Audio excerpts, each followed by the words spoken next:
আসসালামু আলাইকুম ওয়া রাহমাতুল্লাহি ওয়া বারাকাতুহু।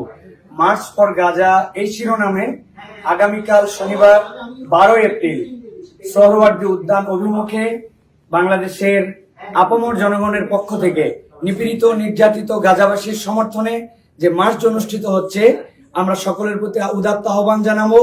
আসুন আগামীকাল দল মত নির্বিশেষে আমরা নিয়ম শৃঙ্খলার মাঝে থেকে আমরা আমাদের এই সুশৃঙ্খল সমাবেশকে সফল করে তুলি।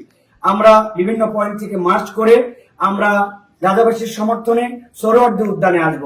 সেখানে বাইতুল মোকাররমের খতিব আল্লামা আব্দুল মালেক সাহেবের দোয়া মোনাজাত এবং তার ঘোষণাপত্র পাঠের মাধ্যম দিয়ে আমাদের এই কর্মসূচি ইনশাআল্লাহ সমাপ্ত হবে। সকলে যে যার অবস্থান থেকে চূড়ান্ত শৃঙ্খলাকে রেখে আমরা নেমে আসি। আবহাওয়ার বৈপরীত্য আমরা অনেকাংশে দেখতে পাচ্ছি, কিন্তু গাজাবাসীর সমর্থনে এই আবহাওয়া, এই প্রতিকূলতা, এই বৃষ্টি কোনো কিছু ইনশাল্লাহ আমাদের বাধা হয়ে উঠবে না।